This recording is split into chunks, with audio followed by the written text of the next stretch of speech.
Most people think wealth is a number, a salary, a savings balance, maybe a house that went up in value, but a number without context is almost meaningless. Two men can both have $40,000 in the bank. One of them is 3 months from financial collapse. The other one is completely free. Same number, completely different levels. That's what this is about. There are 7 distinct levels of wealth, not by income, but by structure. Each level has a different relationship with money, time, and risk. Most people never move past level 3. Some never even reach it. And the dangerous part is that most people think they're higher than they are. So before anything else, here's the first question worth sitting with. How many months could you survive if your income stopped today? Not, I'd figure it out. Specifically, how many months with no cuts? That number alone tells you more than your salary ever will. A man earning $95,000 a year with $800 in savings is financially fragile. A man earning $38,000 with 8 months of expenses saved is structurally safer. Income is not wealth. Income is just flow. Wealth is what remains when the flow stops. Let's start from the bottom. Level 1 is survival mode. This isn't about being poor, it's about the psychological state of money. At level 1, every financial decision is made under pressure. The rent is due before the paycheck clears. The card gets declined at the pharmacy. There's a man who checks his bank app before ordering food at a restaurant. Not once, every time. For years. That's level 1. The mechanism here is what economists call bandwidth scarcity. When survival is uncertain, cognitive resources get consumed by money stress. Planning becomes almost impossible because the mind is managing emergencies. Level 2 is stability. The pressure eases slightly, but the structure is still fragile. Bills get paid. There might even be a small buffer, maybe $1,200 or $1,500 set aside, but there's no real cushion. One car repair, one medical bill, one job cut, and it's gone. At level 2, most people feel fine because the immediate crisis has passed. That feeling is the trap. Stability without a foundation is just a longer runway to the same crash. Here's a misconception smart people get wrong at this stage. They assume that because they're not in debt and not stressed, they're doing well. But not falling behind is not the same thing as moving forward. Level 3 is where the majority of working adults actually live. There's income, maybe 2 incomes in a household, a mortgage, a car payment, a 401k. Life looks fine from the outside. In some cases, it looks good. But take away the job, one job, maybe both, and the whole structure dissolves in 90 days.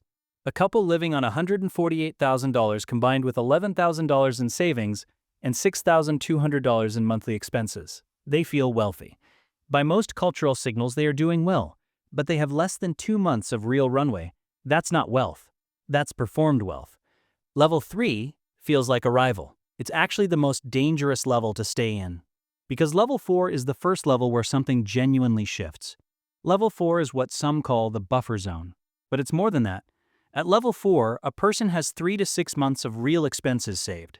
Not invested, not tied up, liquid, accessible, sitting there doing its job.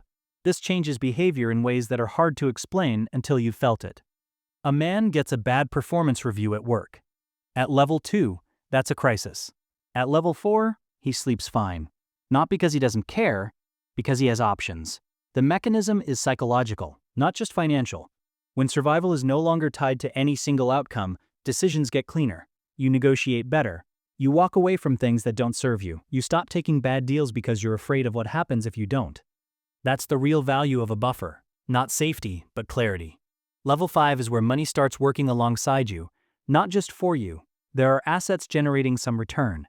Investments, property, something. Not enough to replace income yet, but enough that the compounding has begun. Here's a simple number to feel this. Say someone puts $600 a month away for 20 years. In general, and outcomes vary significantly, that trajectory can reach something meaningful. The key word is trajectory. Level 5 is about direction, not destination.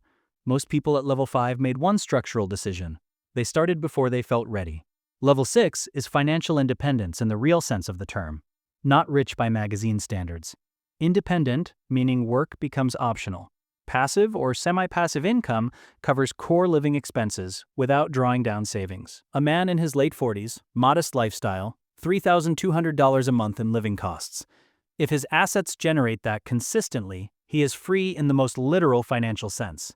He can work, he probably will, but the work is chosen, not required. That distinction, chosen versus required, is the entire point of building wealth. Most people think freedom means having a lot. It means needing less than you have. Level 7 is full generational wealth. The assets outlive the person who built them. This isn't about luxury. It's about time. Decades of compounding, reinvested, protected. Very few people reach level 7 intentionally. Most who do, built something, sold it, or waited. It requires patience measured not in months, but in decades. Now, here's the pattern interrupt. The number that changes how you see all of this. In most Tier 1 countries, the median adult has less than $1,000 in liquid savings. Not $1,000 left over. $1,000 total. Meaning most people are at level 1 or 2. The culture shows level 6. The data shows level 2. That gap is the real financial crisis. So back to the question from the beginning. How many months could you survive? If the answer is less than 1 month, that's the only number that matters right now. If it's 1 to 3 months, level 4 is the next structural target. Not a new car, not a vacation, not a bigger apartment. 3 months liquid. If you're already at 4 or 5, the question shifts. Are the assets actually compounding, or are they sitting in something that barely keeps pace with inflation? The honest self-assessment question is this. If your income stopped in 30 days, what would your life look like in 90 days? Be specific. Run the actual numbers, not a feeling. A number. That answer tells you your real level. This week, 2 things worth doing. First, calculate your actual monthly expenses, not an estimate. The real number from your last 3 months of statements. Second, divide your liquid savings by that number. That's your runway in months. Write it down. Most people have never done this. Most people don't want to. If this helped you think more clearly about where you actually stand, the next video looks at why people get stuck at level 3 for decades. And the specific structural reason most income increases don't move the level at all. The principle is simple. Wealth isn't what you earn. It's what survives when the earning stops.